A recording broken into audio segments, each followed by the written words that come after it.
Good evening mga listeners. At good morning. Dito naman tayo sa talk natin. At tuloy natin yung talk natin nakaraan.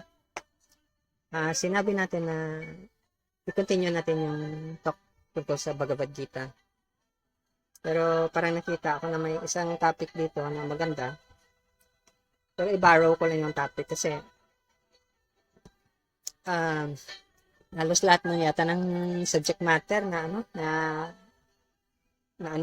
yung ko lang, yung pagkaalam ko lang, siyempre may iba pa namang medyo malalalim pa, pero hindi natin pwedeng kasi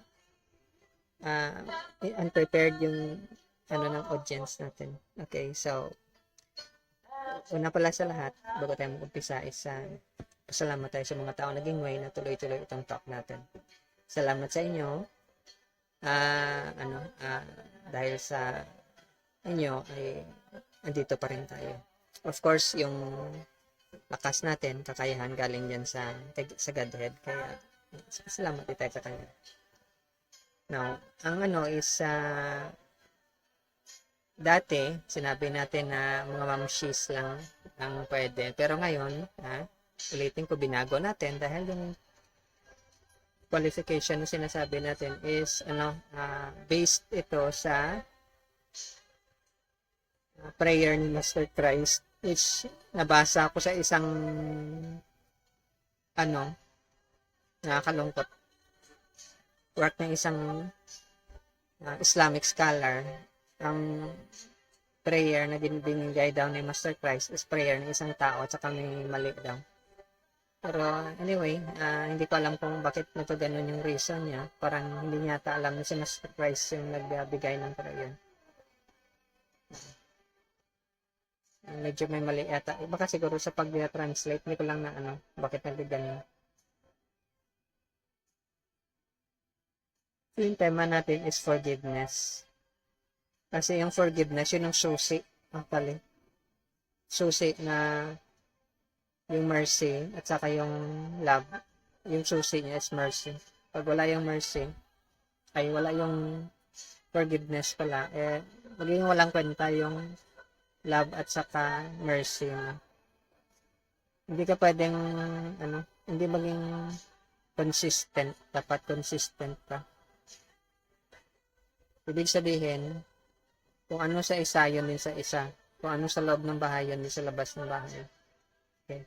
Lalo sa daan, ganun din sa opisina. Lalo sa mga friends mo, ganun din sa mga enemies mo. Hindi pwedeng may exemption. Kasi universal principle yan. Masasabi natin parang law. Okay. So, dito muna tayo, ngopya muna tayo ng idea. Alam mo naman. Usong-uso ngayon yung pangungopya ng idea. Content writing daw. Pero yung idea na to is kasi ang actually yung gawa to ng research ng isang pero nakapattern to sa teaching sa work ni Edgar Cayce. Pero nakita ko yung work niya, actually nakapattern sa work din ng mga nauna, sa mga work ng mga saints. Sadhu ang tawag natin. So minsan ang dyan is yung pagkaintindi natin ng saints or sadhu is something member ng isang religious organization, gusto ka fraternity, grouping sabi mo, brotherhood. Pero hindi, yung mga saints, sila yung mga taong na realize nila na yung truth, absolute truth, hindi yun part ng isang legalized na organization or legalized na religion, organized religion na may mga rituals may mga ceremonies, may mga ano masasabi natin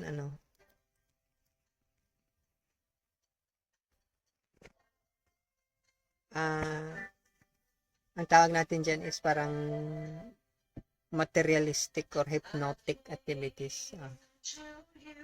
Tawag na iba ng hypnotic activities, brainwashing daw. Okay. So, ganun yan. May control ng mind.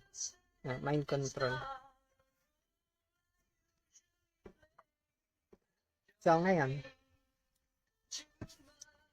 dito ko lang i-pattern sa work ni Edgar Cayce kasi mas madali itong mag-grasp kung baguhan ka sa spiritual, mag-study ka ng spiritual practice mo. Pero ang ano ko is i-modify ko yung iba kasi hindi naman actually kay Cayce to work to ng isang doktor.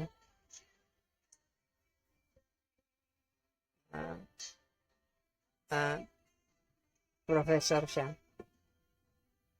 Pero ginamit niya lang yung work ni Edgar Cayce. Pero yung reason na ginamit ko to, hindi dahil si Edgar Cayce yung kay Edgar Cayce naka-pattern. Dahil ito yung madaling way na mag-grasp yung pag nag-read ka ng spiritual literatures. Madali mo siyang ma-capture yung idea kung pag-isipan mo ng maayos. Siyempre naman. Mag-iisip. Okay. So, ngayon, ito yung pinattern niya sa dream na tawag dito.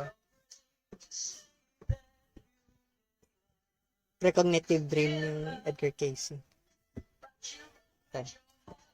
Pero yung yung sa atin is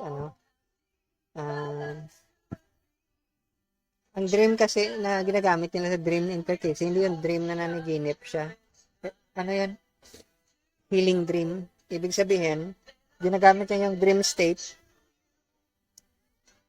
Sinadya niyang pumapasok sa dream state, sa panaginip ng isang tao, o sa panaginip, para malaman niya yung sagot. Okay. So, yung binigay sa kanya is spiral. Malaki sa itaas, maliit sa ilalim.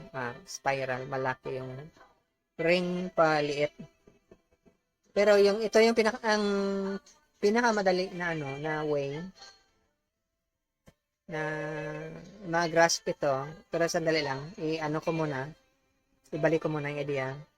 Tandaan nyo yung requirement para ma-open yung third eye mo or ma-meet mo yung person na ma-open yung third eye mo is kailangan marunong ka mag-forgive.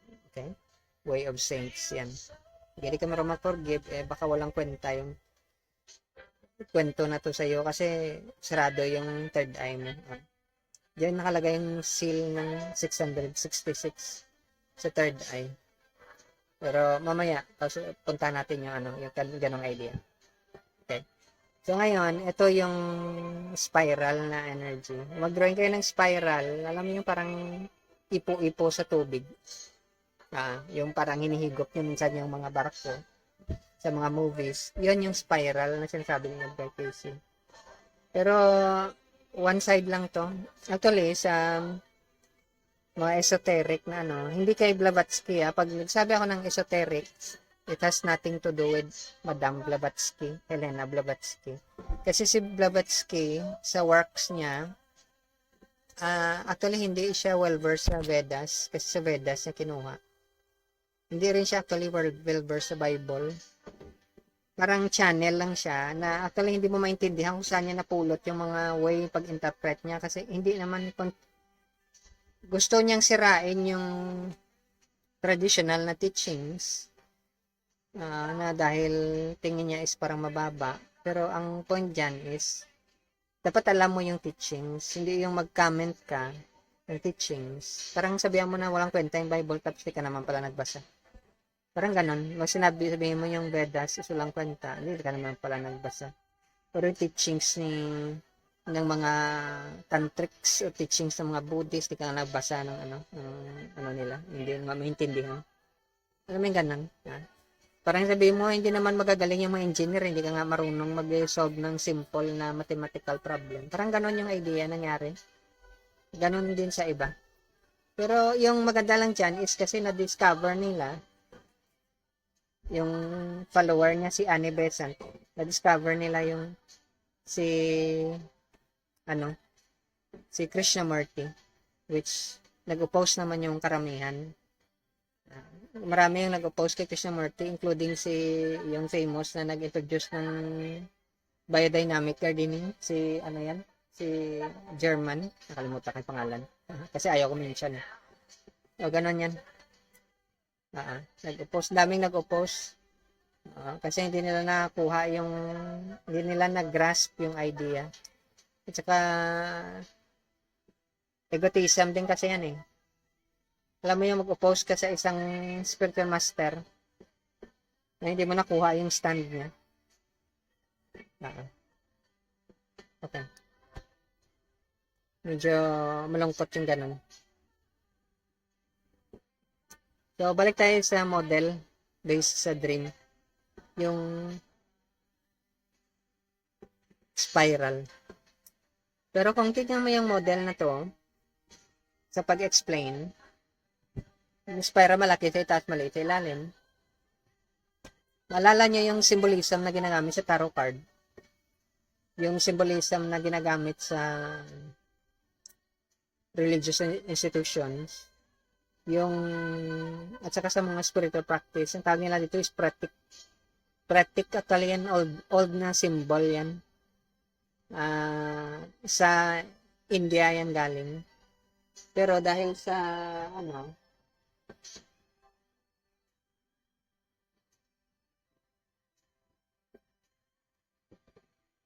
dahil nagpasalin-salin na, nag-transfer yung mga symbolism gamit ang mga tarot readers ngayon, mga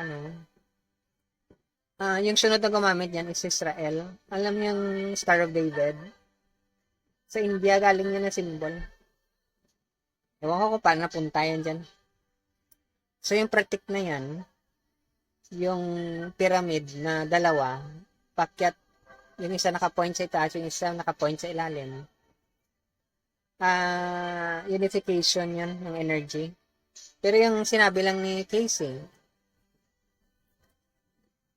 which tama naman yung idea niya, is yung triangle lang na naka-point sa ilalim. Kasi symbol yun ng individual.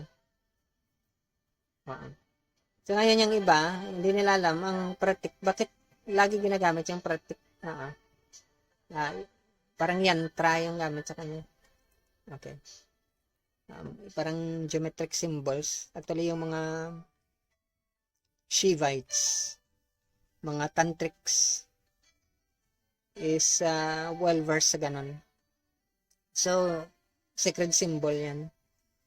Kasi susi yan para makita mo yung paano mo i-unlock yung hindi i-unlock actually. Para makita yung path, anong dadaanin mong path in case na bukas na yung third eye mo. Okay.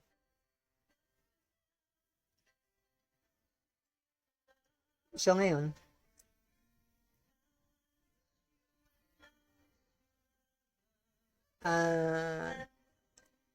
unahin natin yung triangle pa ilalim. Ano yan? Yung, di ba, upside down na triangle. Mag-drawing kayo ng triangle, malaki sa ilalim. Ito ngayon is malaki yung sa itaas. Pointed yung sa ilalim. So, nag-symbolize yung yung mataas na malapad ng superconscious. Nag-represent ng spirit body. Yung pointed sa ilalim, ito yung physical body mo. So, yung sa gitna dyan, yun yung mental body or subconscious mind, which yun yung pinaka-common lang. May mga shades lang yan. Shades, ibig sabihin, hindi shades sa mata ha. May iba-ibang gradient ang tawag doon. Unti-unting nag-change, nag-alter. Pero yun yung principle niya. So ngayon, kung magbasa ka ng ng tarot card, magbasa ka ng Book of Changes, or mag-read ka dyan ng ibang kahit na sa astrological chart, importante yung symbol na yan. Kasi makikita, explain yan sa symbol na yan, yung journey ng spirit soul. Paano siya nagta-travel. Paano siya mag-travel sa galing ng past life niya hanggang ngayon at sa future life. So, yung iba, hindi nila alam kung paano nagkaganon. So, kung wala kang guidance ng isang righteous na tao, holy na tao, sabi, guru, acharya, or mystic mentor mo, or mga spiritual confessor mo, wala kang guidance, mamisled ka. Kasi, kung hindi pa open yung third eye mo, napakahirap nun. At saka ito pa pala, no? Bako ko makalimutan. Ang symbol ng ng mga saint, bakit saint sila? Sadhu. Nimbus or halo. Bakit sa ulo nakalagay? Kasi open yung third eye nila. Yan yung light ng third eye, yung nimbus na yan. Minsan yun na-shape ng iba ng parang evil daw. Hindi. Yun lang yung caricature na sinasabi natin. Yung parang drawing lang na circle. Pero actually, yung buong head niya, umiilaw yan. Ganon yan. Kasi bukas yung third eye niya. So ngayon yung ibang mga tao, hindi nila kung hindi ka mataas yung level mo, hindi mo makita yan. Hindi mo makita. Kasi hindi mo yan kasi may mga saint talaga na hindi naman. Sa drawing lang naman kasi yung mga saint yung magaganda yung mga itsura nila. Sa totoo, wala yan. Hindi nga mag-ayos ng maayos yung mga saint. Maybe because, siguro baka member sila ng isang religious order. Siyempre, magdamit sila ng damit nila. Siguro, yung iba dyan may taga-plansa ng damit nila or ano. Kasi may mga nagtatrabaho din yan sa mga religious order. Pero kung sila lang, wala yan silang concern. So, yun. So, may mga religious order na yung mga founders nila or mga saints, marami sila mga saints. So, ganon yun. So, hindi mo yan manotice kung sarado yung third eye mo, naka-seal pa siya.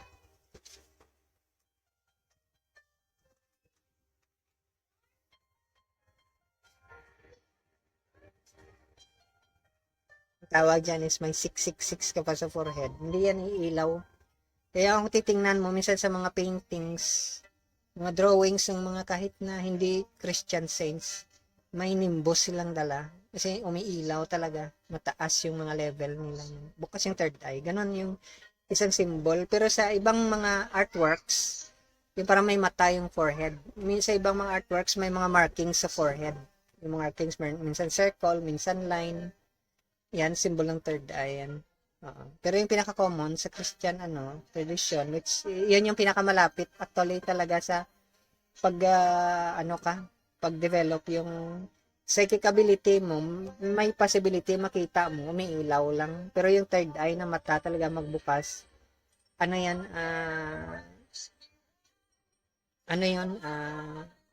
ibang level na yun na makita mo talaga magbukas yung third eye. Pero ganon yun. Anyway, balik tayo. So, yung symbolism ng pyramid na baliktad, ikaw yan. Yung symbol ng pyramid na paitaas is, siguro explain na natin someday, pero ganon yan. So, ibig sabihin, nag-appear ka dito sa world na to. Ngayon, ganito yun yung problem. May problema ba?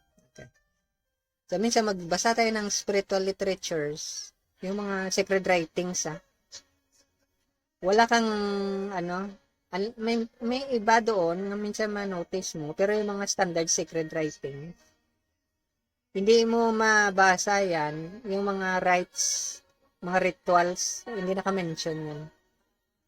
Bakit hindi naka-mention yung mga rituals? Kasi hindi yung substance talaga ng practice mo. Alam mo yung minsan may mga rituals na in-introduce yung religious organization. May mga sila. Yung ano-ano pa dyan yung ginagawa nila. Hindi yung naka-mention sa mga standard or accepted na mga religious writings talaga. Sa Bhagavad Gita actually, at saka sa Bible, may naka-mention lang na may ginagawa sila. Pero hindi yung katulad ng mga, yung katulad sa nakikita natin ngayon. Hindi yun. Wala yan. Ano na yan, invented by man na lang yan yung nangyari. Katulad yan, sabihin natin sabihin natin yung Psalms is ginagamit na prayer. Pero wala actually na living na person or saint na hanggang ngayon mag-attest na yun talaga yung ginagawa nila dati. Kasi na-destroy na yung practice. Yung mga worship sa mga temples sa India, may mga worship sila na na minsan hindi mo alam kung anong tama, yung tama talaga na system. So ngayon makikita mo later on, may mga system na ini-introduce, which in-introduce ng tao na yan. Kaya lang, dahil sa sobrang minsan nating, kahit sa mga worship sa mga churches, sobrang nating fanatic. Hindi bukas kasing third eye natin, may pagka-fanatic tayo minsan. Hindi natin maisip na ginawa na lang ng tao yan para i-facilitate yung rituals. Rites, ang tawag dyan. Ritual ceremony. Man-made invention na yan. Wala yan sa standard na scripture talaga. Hindi, yan yung minsan ang mahirap kaya nga ang mga saints, may mga saints na nag-appear na yung matataas talaga yung level nila. Hindi sila member ng ng mga organization yung sa labas ng mga saint. Ino-oppose nila yung mga ganong klaseng practice. Kasi sa words nga ng mga ibang mga saint, dark magic ang tawag dyan. Kasi hindi yan substance. Kung tingnan mo yung Bhagavad Gita or ibang mga spiritual literature, may naka-mention nag-perform sila ng mga sacrifices, or sa mga Bible, nag-perform sila ng mga prayer. Pero hindi ganon sa tinuturo minsan ngayon. Hindi ganon. Katulad yung mga mass, holy mass. Paano bang holy mass actually? May holy mass ba? Yung sinasabi lang nila, nag-perform ng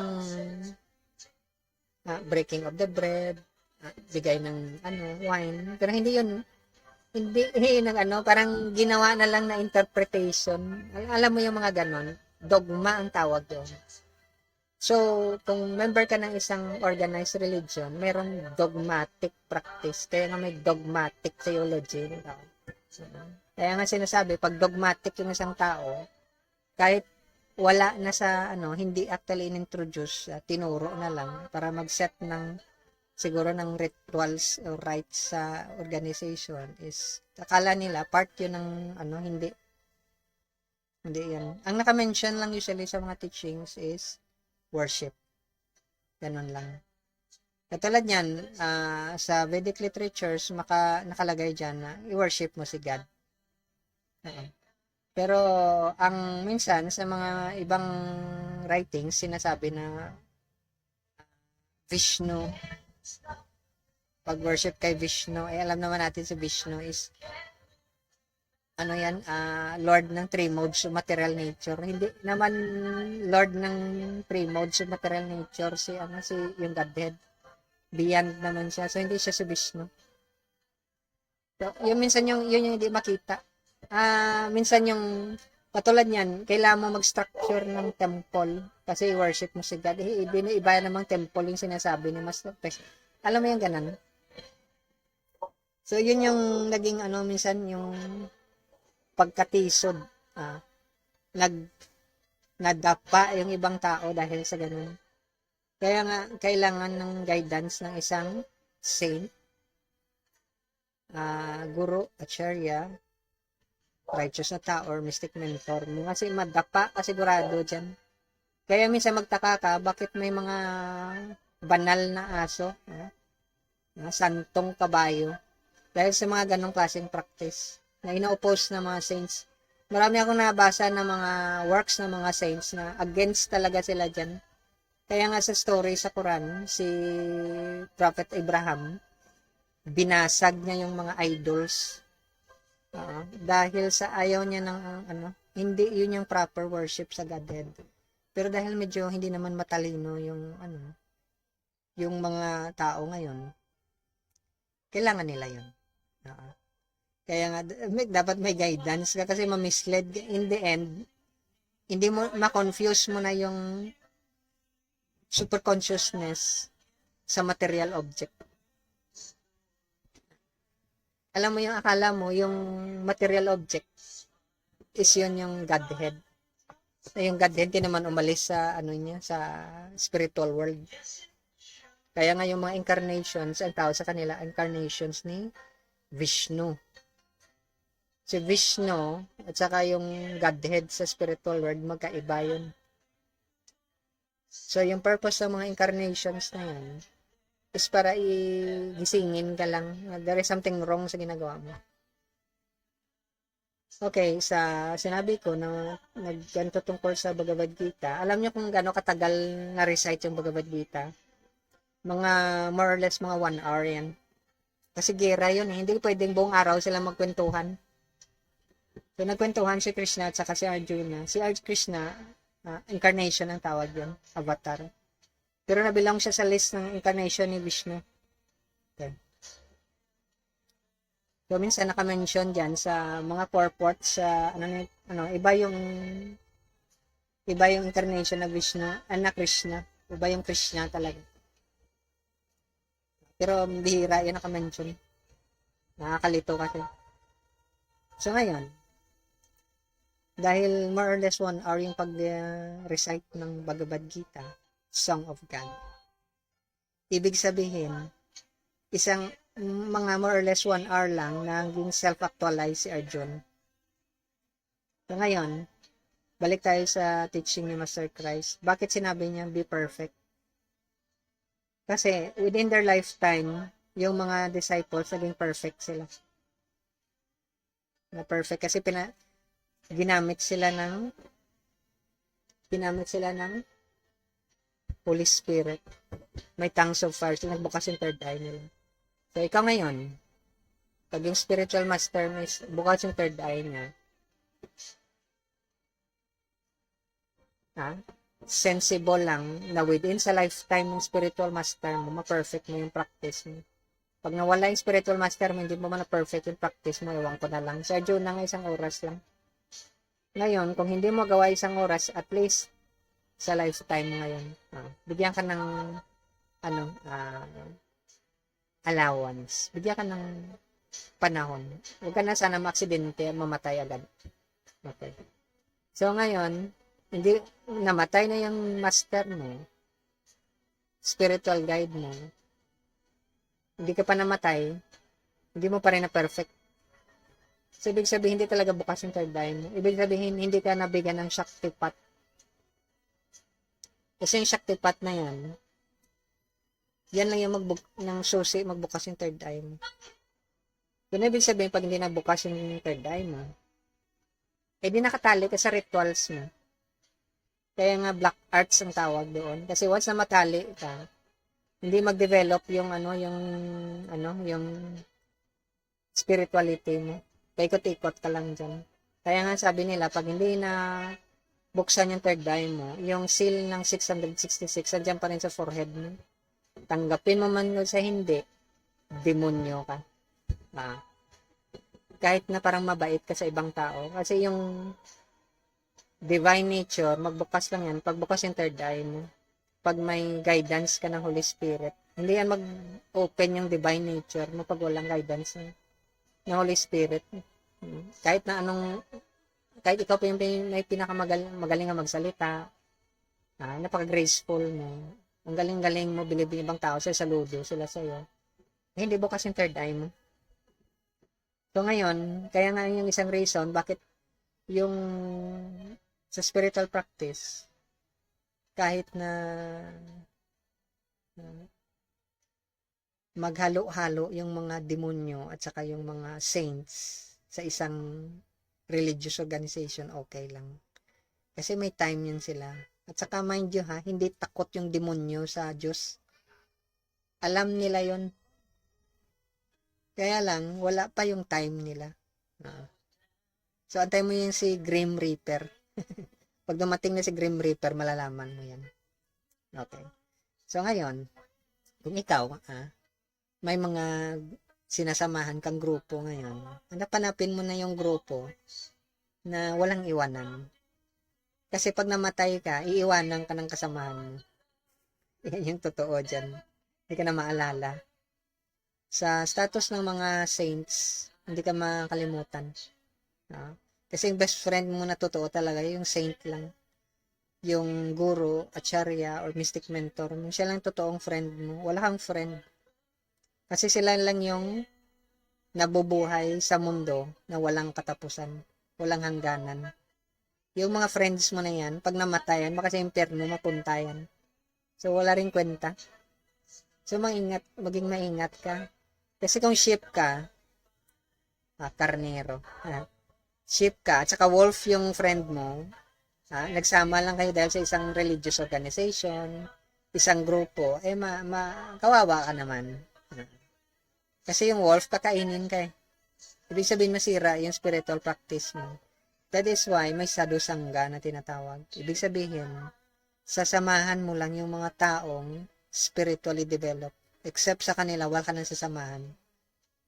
Kaya nga may saying sa Bible, pag ikaw spiritual practitioner at saka yung partner mo hindi, unequally yoked ka, kawawa ka naman. Kasi pabigat yung partner mo. Pag naging pabigat yung partner mo, baka lamunin ka ng lupa. Alam mo yung reason na bakit maaga mamatay yung isang tao, babae man o lalaki? Sabi daw nila dahil malakas daw yung partner mo. Malakas yung, parang may mga superstitious belief na malakas daw siya, yung energy niya, kinakain ka niya. Kaya maaga kang mamatay. Magkasakit ka, magka-cancer ka, or kung ano man dyan, yung malamang cancer. Actually, may half-truth yan. Hindi totoo. Hindi buong katotohanan yan. Ang dyan is, kung unequally yoked ka, yun ang sabi ni Paul, hindi timbang, hindi patas. Yung evil deeds, yung masamang gawain ng partner mo, ikaw may mabuti kang ginagawa, kakainin yun ng mabuting mo. So, mag-imbalance yun. So, sa law of physics, di ba yung tube, pipe ng tubig, pag nilagyan mo yan ng tubig, mag-balance yan. Kahit anong posisyon mag-balance yung tubig. Pag binawasan mo yung isa, babawas din yung sa kabila. Ganon yung relationship sa mundo. Yung mga taong sinasamahan mo, magbabawas yan sa good deeds na ginagawa mo. Once na maubos yung good deeds mo, kung hindi ka mamatay ng maaga, magkasakit ka. Kaya minsan nakala nila makasalanan ka. Kinain ng kasamahan mo yung good deeds mo. Parang ganito yan, kung may mga kasama kang hustler, hudlom, kriminal, at saka hinanting sila ng kalaban nila, pati ikaw patay. Yun yung ibig sabihin yan. Pero ngayon kung hindi ka maingat, kawawa ka naman. Hindi ka napalaki na maayos na magulang. Kasi yung magulang mo, dapat turuan ka nila kung paano pumili ng mga klaseng taong samahan mo, anong klaseng tao yung sasamahan mo sa buong buhay mo, anong mga klaseng, ano yung pattern mo sa pagpalaki ng mga anak mo. Hindi ka naturuan kasi yung parents mo, hindi rin actually truthful. Kaya nga may tinatawag na family secrets. Alam mo yung secret sa family, hindi yan mailabas-labas. Pwede mong ilabas yung pagmamahal, yung secret hindi. At alam natin kung anong pinakamahalaga sa isang tao, yun yung hindi niya ilalabas talaga. Kasi kung ginto yan o perlas yan, hindi yan yung ibibigay sa iba kasi nga mahalaga. So yung secret sa family, hindi yun ibubunyag. Yung nanay mo, saka yung tatay mo, may secret yan sila. Kung hindi mo mabuksan yung sekretong yan, yung tinuturo nila sa'yo, superficial ang tawag dyan, panglabas yan. Ginagawa kanilang barbidal at saka, inulit ko na naman, teddy bear. Hindi yun totoo nilang ugali. Ang totoo ugali ng isang tao, yun yung ugali niya na ginagamit niya sa pagbaon ng sikreto niya. Bawat isa sa atin may sikreto, binabaon natin yun. So, yung mga saints, mga sadhu, mga righteous, truthful na tao, yung mga guro at saka mga spiritual master, mystic mentor mo, sila yung tinapon nila yan. Kaya nga sila, sinunog nila yung mga nakatago na nila. Parang baliwala yan. Minsan, makita mo yan sa buhay ng mga saint. Kahit na si Prophet Muhammad, may mga stories tungkol sa kanya na ang daming kapalpakan. Pero hindi yon tinitingnan ng mga kapatid natin na mga Muslims. May nakita ko diyan na encounter ako na very devastating talaga na na pag inano mo sa YouTube, nako, lalabas yung lalabas talaga yung Muslim sa paniniwala niya. Pero hindi yon debate kasi ginagawa ng iba sa YouTube. Pero hindi yung debate. Kaya nga, minsan, meron iba naka-mention dyan, propitics lang, hindi kasi yan. So, ngayon, makikita mo yan, yun talaga yung malalim na dyan, yung sikreto. Pero hindi yun masama actually. Medyo masama lang kasi, alam mo naman yung mundo natin, kung may skeleton inside the closet ka, delikado. Pwedeng masira yung pamilya mo, pwede kayo maghiwalay, pwedeng magpatayan yung membro ng pamilya, yung alam ko nga dyan, pinatay niya yung buong pamilya niya. So, ganon yun. So, ang dyan is, kung talagang magaling ka talaga, alam mo yung sekreto ng isang tao. Wala siyang pwedeng itago sa'yo. Pero yan, part yun ng hero's journey mo. Journey mo yun kasi yung taong nakakita lang talaga ng sekreto ng ibang tao is dumaan sa stage na yun. Hindi mo, alam mo yung may kasabihan sila, alam mo yung kahit na isang milya, alam mo yung baho ng daga. Alam mo may skeleton sa closet. Ganon yun talaga yung mga taong nag-develop na yung nila. Yung naintindihan nila talaga kung ano yung mundo. Ganon sila. So, ganon yan. Ang point yan is, yung mga taong ganyan kasi, hindi pa yan nag-undergo ng hero's journey. Ibig sabihin, nanatili silang mga bata. Bata sila. Kung titingnan mo sila, baka puti na yung buhok nila, baka matanda, pero mga bata yan sila. Kasi actually, mas itapon pa nila yung pagmamahal kaysa sa yung sikreto nila. Ang dami mga meron ako mga nakita ang tao nga, mature talaga sila. Na minsan, pag nag-open sila ng sikreto, lalo na pag very trusting yung environment, natatawa sila sa sarili nila. Minsan yung iba, lalo na pag may mga babae na yung trusted na mga babae, minsan nahihiya sa mga ganong klaseng kwento. Pero dahil napaka, develop, in a way, develop yung mga nakikinig. At saka yung taong nagsasalita. Kaya hindi siya traumatic na tinatawag. Pero yung mga ibang tao dyan, magkamatayan lang kayo, mamamatay lang siya, maging dust lang yung buto niya, wala nakakaalam ng sikreto niya. Uso yan nung panahon pa na grabe yung may mga alam ako dyan, madre nga. Ay, yun ako. May mga iba dyan, mga teachers, iba dyan, siguro mga anak ng mga mayaman, mga ganun. So, ganun. Ang iba dyan na kwento sa religious works, katulad kay yung 5 Pandavats, yung story sa si Arjuna kasi pangalawa yan. Na pangatlo pala. May elder brother sila na pinanganak ng nanay nila na hindi nila alam na naging enemy nila later on. So, ganun yun. Na ngayon, balik tayo sa pratik na symbol, yung Star of David. Iunahin natin yung baliktad ng pyramid.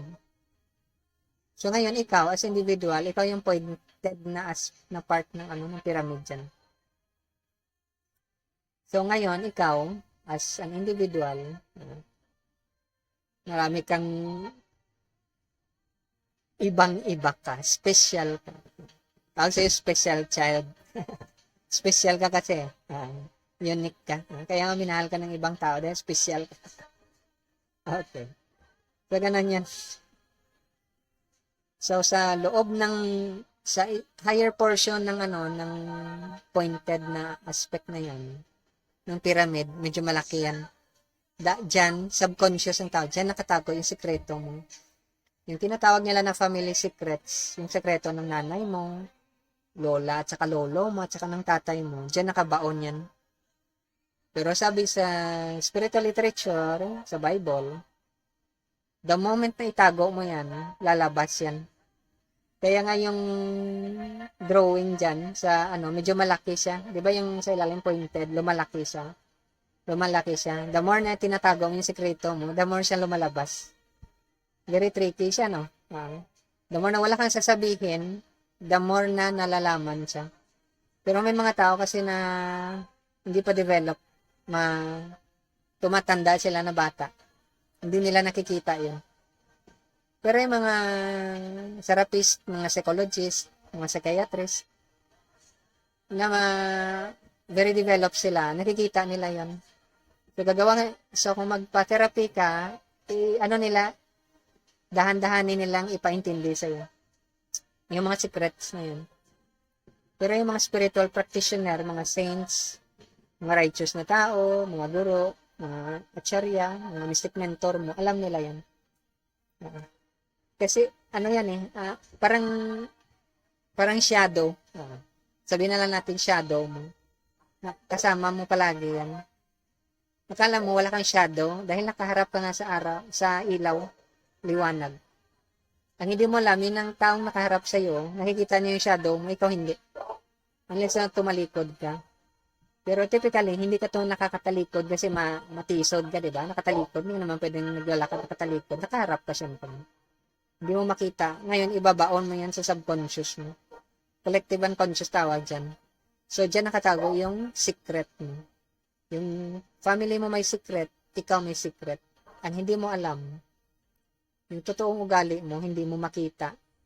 Dahil ginawa kang sinadya, kang pinalaki ng magulang mo na hindi mo makita yung secret nila. Kasi kung turuan kanila ng secret nila, baka mapahiya sila sa'yo. So para hindi rin sila mapahiya, sasanayin kanila na hindi mo makita yung secret nila. Sino ba namang taong saliwalat ng maglabas ng secret niya? Di sira, di ba? Nakakasira yan ang pag-iisip. Ganon yun.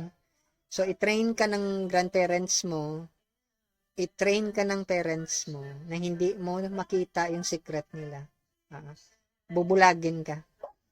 Pero, yung marinig mo sa kanila, mahal ka nila, syempre. Mahal mo, binubulag mo.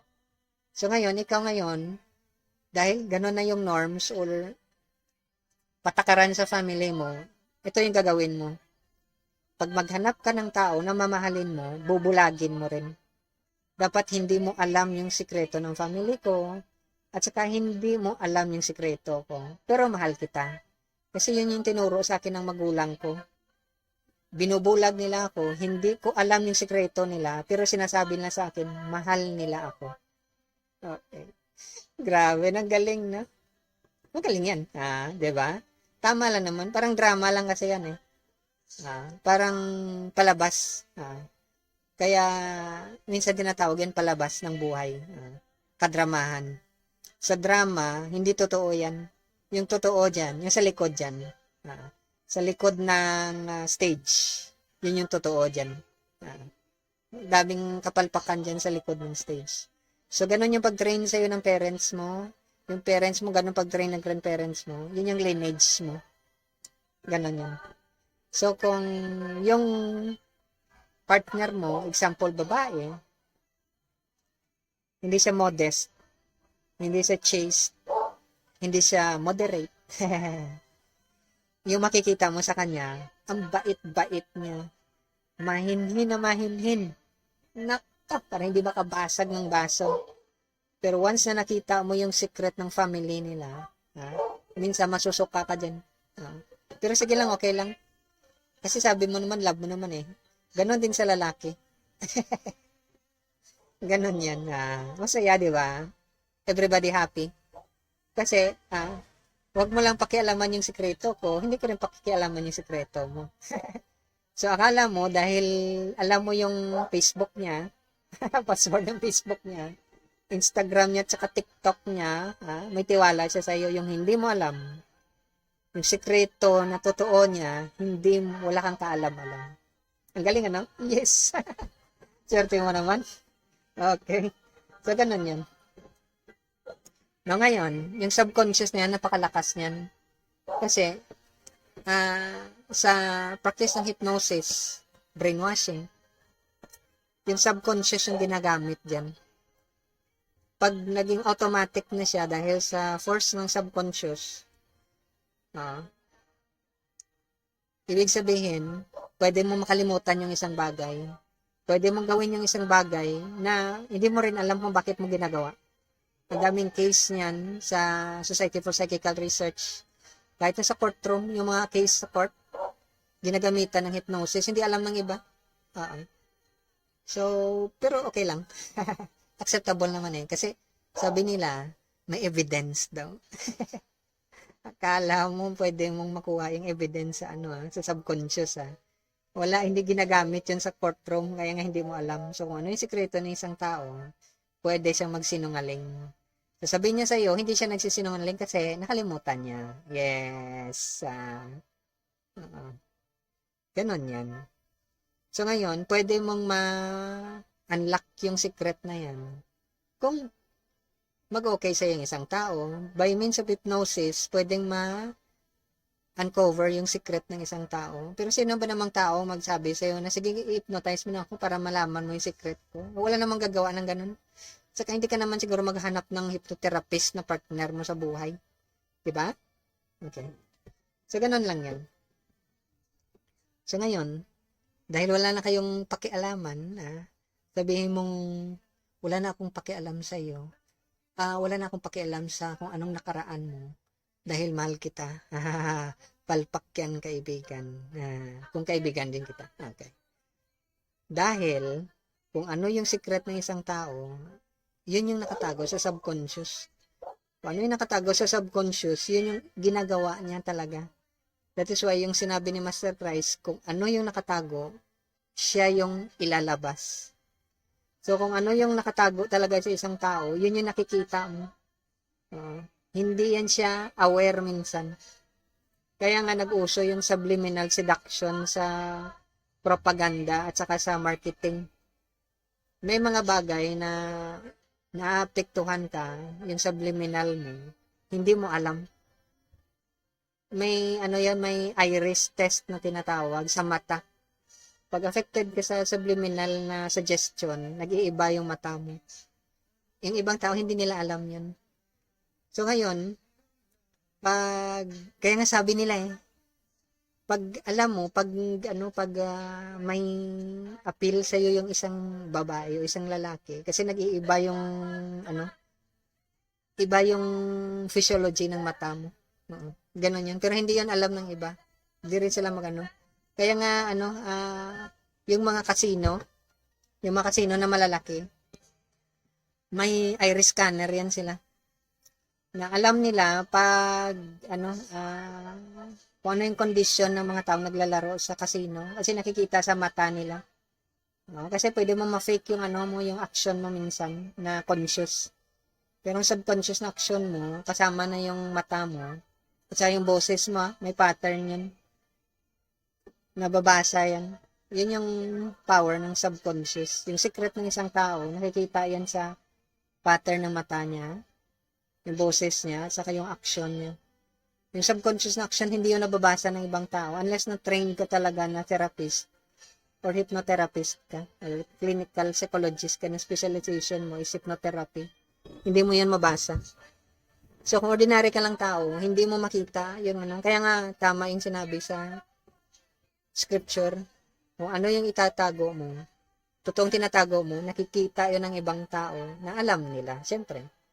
Ay, scripture, ibig sabihin, mga saint lang yung nakakita sa'yo. Yung iba, hindi nila nakikita yun. Kahit na pastor mo pa, pare, ayan. Hindi lang nila nakikita, ikaw nakikita mo. Kung saint ka, syempre. Kung open yung third eye mo, nakikita mo yan. Nababasa mo yung ano niya. Hindi niya alam. Kaya nga minsan, yung iba, dahil sa sobrang lakas ng ano, especially sa mga babae, malakas kasi yung subconscious ng babae. Minsan nagkakamali yung mga lalaki. Kasi may subconscious na message yung babae. Pero yung conscious ano niya, sinasuppress niya. Ganun din yung mga ibang lalaki, yung mga magagaling sa seduction, sina Casanova siguro, sino pa yung iba? At saka yung may training school talaga ng mga seducer sa Europe, sa France. Magagaling sila dyan. Pero hindi yun topic natin. Pointless yun. Ang point dyan is kailangan marunong ka linisin mo yan. Pag hindi mo kasi malinis yan, magiging trap sa'yo yan later on. Kung mag-practice ka ng spiritual life mo, mag-clash yan sa practice mo. May mga taong, lalo na sa mga spiritual practitioner, dahil malalakas yung practice nila, lumalakas din yung subconscious nila, yung shadow nila. Kaya minsan mag-fall down yung iba. Mag-fall down sila kasi napakalakas ng subconscious na energy nila. So, hindi yun alam ng ibang tao. Nakakalungkot yung ganun.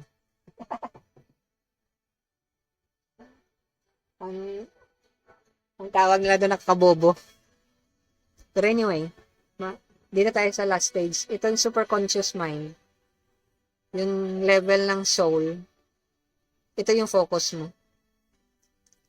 Kaya nga, ang sinabi ko last time, kailangan ka mag-focus sa rituals, ceremony, religious activities. Huwag doon sa mga asanas mo or kung ano man dyan. Hindi ka sa lower portion, sa higher portion. Kasi yung third eye, sa super conscious na mind din, super conscious mind. Mind din naman siguro yung tawag dyan. Sa spiritual body yan or spirit soul. Pag hindi ka naka-anchor dyan, at saka dito ka sa ilalim, sa ritual, ceremony, or maybe kung ano man yung pinaggagawa mo dyan, sa subconscious yung papasok, i-filter yun ng subconscious mo.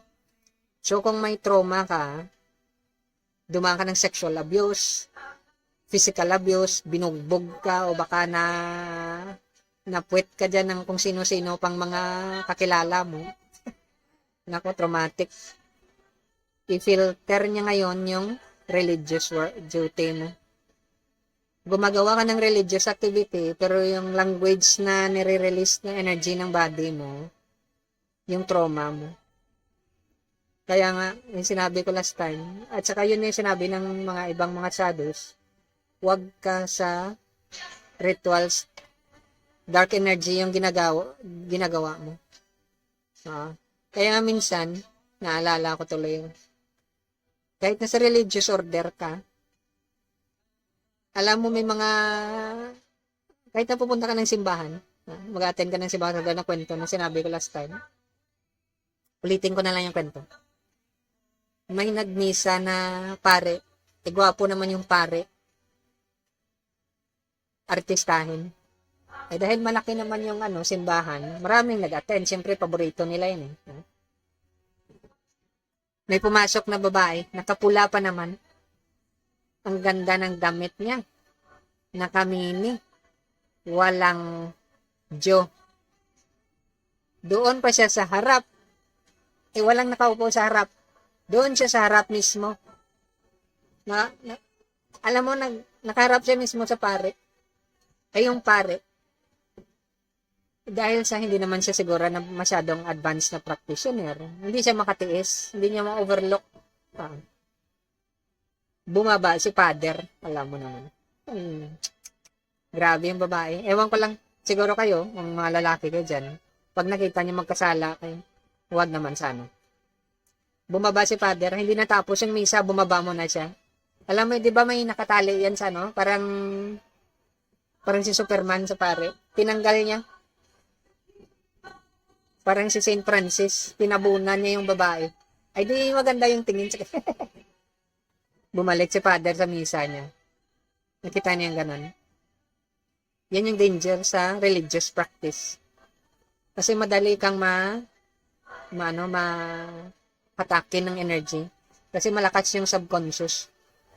Kung malakas yung physical, dahil sexy, maputi, matangkad, magandang boses, masarap yung ngiti, ganon din sa lalaki, handsome ang tawag sa kanila, babae man na lalaki, handsome. Hindi ka makaano dyan. Marami ako nakitang ganyan. Matindi. Ha? Para kang sabi nga nila, hindi ka makatiis, ano? May sabi niya kilala ako, narinig ko nagsabi. Hindi ka makatiis, ano? Mag-CCR ka muna. Ganun yan. Ganun ang power ng subconscious. Kaya nga sinabi ko last time, hindi naman original sa akin yun. Sinabi ng isang saint, huwag kang mag-start sa religious mo. Huwag mong i-master yung religion mo. Religious duty mo, mag-start ka sa spirit mo. Doon ka mag-anchor na. Tapos bababa ka para yung subconscious mo, na malakas yung influence niya, ma-remove yung yung trauma mo or secret na tinatago mo sa sarili mo. Alam mo yung ang ganda-ganda mo, ang artista mo, tapos bigla nahuli ka ng isa sa mga hindi inaasahan, meron ka palang porn movie. Parang kinuwento sa akin. Ganun. Ang ganda-ganda mo, nako. So, ganun yun. So, ngayon, dahil naka-anchor ka na sa spirit mo, spirit soul, kaya nga spirit science, yung second part ng Bhagavad Gita, science of the soul yun. Kasi yung first part na yun, hindi nakita yun ni Arjuna, kaya nga dapat i-introduce sa kanya. Yun yung sinasabi ko. Once na hindi alam ng isang tao na spirit soul siya, ay not his body, hambrams mo, i-anchor mo siya immediately sa spirit. Ganun yung opinion ng mga saints. Pag hindi siya maka-anchor sa spirit, makalimutan niya kasi napakalakas ng subconscious talaga. Grabe. Membro nga akong alaban ng mga religious groups dyan. Nagbabasa ka ng writings nila tungkol sa Diyos yung binabasa mo. Di ba may mga picture minsan dyan? Yung iba dyan, may mga subliminal na images na hindi nila alam. Hindi nila may subliminal na image dun. Lalo na pag colored yung babasahin. May mga magazine dyan, mga napakaganda. May subliminal na image nakalagay dyan. Kaya sa subconscious yan. May mga babae nakahubad minsan dyan. Kung hindi ka spiritually oriented, hindi mo alam. Ngayon, maging susceptible ka. Mahuhulog ka sa bitag, sabi niya. So ngayon, akala mo, enjoyable na masarap yung gumawa ng inuutos sa'yo na ritual. Yung hindi mo alam, may subliminal na influence sa'yo. Kaya nga, itong mental body, na sa part ng subconscious mo, nasabi ni Carl Jung, doon yung collective unconscious, personal unconscious mo, huwag ka doon, may clue ka lang, pero huwag yung doon ka mag-start, doon ka sa spirit mag-start, kasi siya yung mag-dispel, kaya nga, kailangan mo ng guro, or acharya. Kasi every time na makita mo yung acharya mo, mystic mentor mo, guro mo, kung ano mo dyan, nabubura yung energy ng subconscious mo. Kaya nga yung iba, minsan, nagkaroon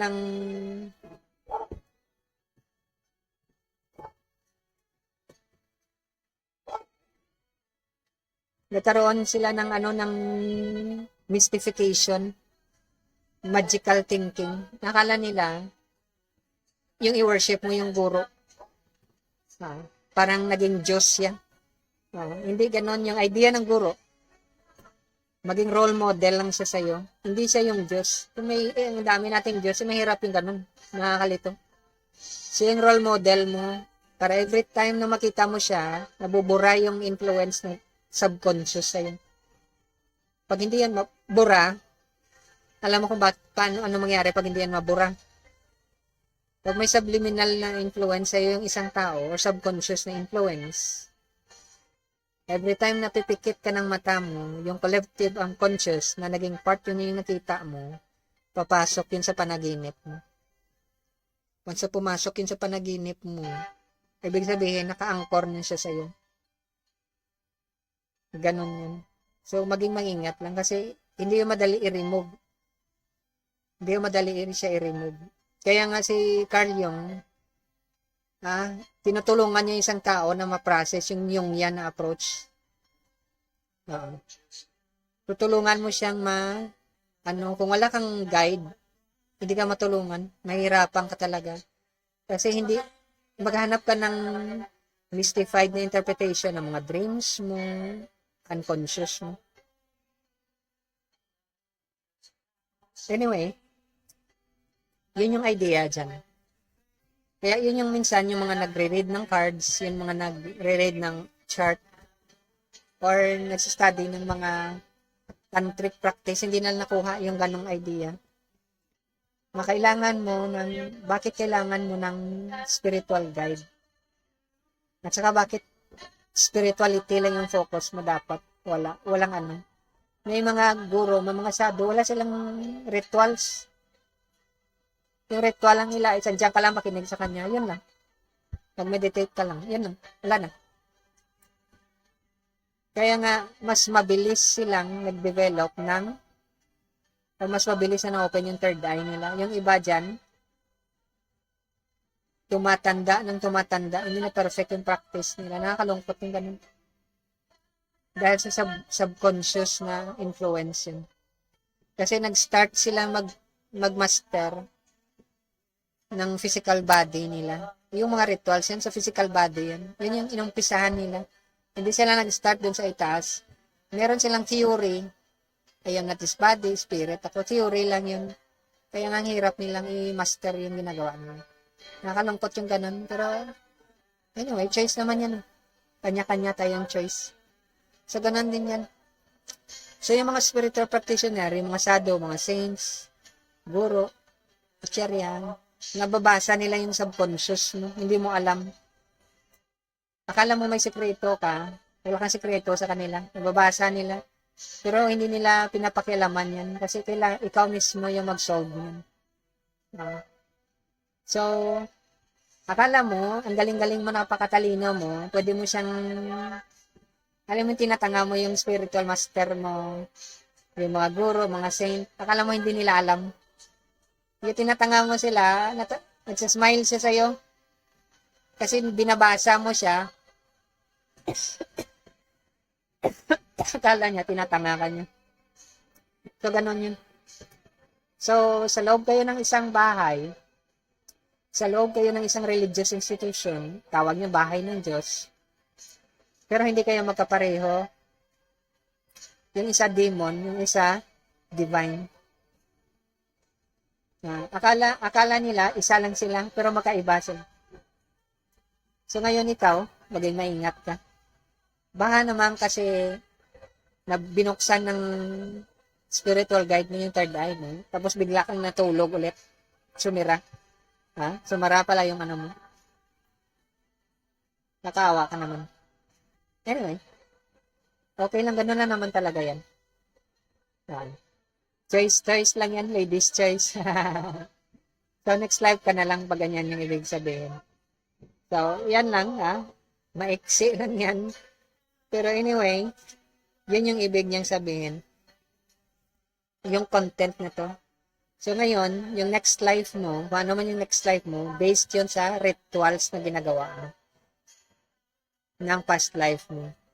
Pero kung naka-anchor ka sa spirit, hindi ka babalik, na perfect mo na siya. Wala ka nang babalikan. So yung mga mahal mo sa buhay, hindi ka na nila makikita ulit next life. So mas better kung ikaw seeker ka, dalhin mo na yung mga members ng family mo at mo nang iwanan. Nakakalungkot naman kasi na iiwanan mo pa sila. Iiyak-iyak kasi yan pag namatay ka. Hindi nila alam. Sila, ganun din yung mangyayari sa kanila. Pero anyway, sige lang. Ganun talaga yung buhay. So So, yan lang yung ano, ganun yung importance ng spiritual master, sadhu, saint, guru, acharya, at saka mystic mentor mo. Ganun yung importance nila. Kasi i-facilitate nila yung pag-resolve ng family secrets mo. Yun yung sa chart natin, ng country natin. Kailangan i-resolve natin yung family secrets natin. Yung lineage, yung family mo, i-resolve mo. Kung hindi mo yan ma-resolve, nakakalungkot. Babalik ka ulit. Hindi mo na perfect yung spiritual life mo. Ano na naman, ha? Ano na namang suffering yung ano mo. Tapos sasabihan ka na naman ng isang tao, love ka daw niya, mahal ka daw niya. Mas mahal niya pa yung secret niya sa'yo. Anyway, ganun talaga yan. Sige. Bulahan lang yan. Kaya nga may kasabihan sila, yung buhay daw dito sa mundo, parang drama lang. So, ikaw dinadrama ka lang ng kasama mo. Kung totoo kanyang mahal, pinapon niya yung lahat ng secret. Hindi yung matapon-tapon yan. Yung secret ng family, namatay na nga yung magulang niya, hindi mo pa yung alam yung secret ng magulang niya. Yung magulang mo namatay na, hindi mo alam yung secret nila. Ibig sabihin, gano'n lang talaga, yung drama lang yan. Pagsigaan mo na, okay na yun, maganda na yun. May drama yung buhay mo, may lungkot, may saya, may away, may batian. Ganun talaga yan, sige. Anyway, I hope so may napulot kayo mga mamshi, beses, ladies, nila dati matandats ka bata. Kayo mga guys dyan. I hope so may napulot kayo. Pagtsagaan nyo yung drama na yan, mawawala din yan. Basta importante, huwag nyo lang kalimutan yung spiritual practice. Maghanap-hanap na kayo ng spiritual guide nyo. Kasi kung hindi, mamamatay na lang kayo, malulungkot kayo, dahil yung buhay mo, drama lang pala. Balat kayo pala, ang buhay sa mundo, drama-drama lang, yan yung totoo. Okay. Anyway, ganun talaga yan. So, salamat sa time nyo. I hope so may napulot kayo at sa susunod ulit. Pasensya na hindi natin natapos mabasahin at saka yung Bhagavad Gita. Pero sige, unti-unti natin tapusin. Thank you at sa susunod. Bye-bye.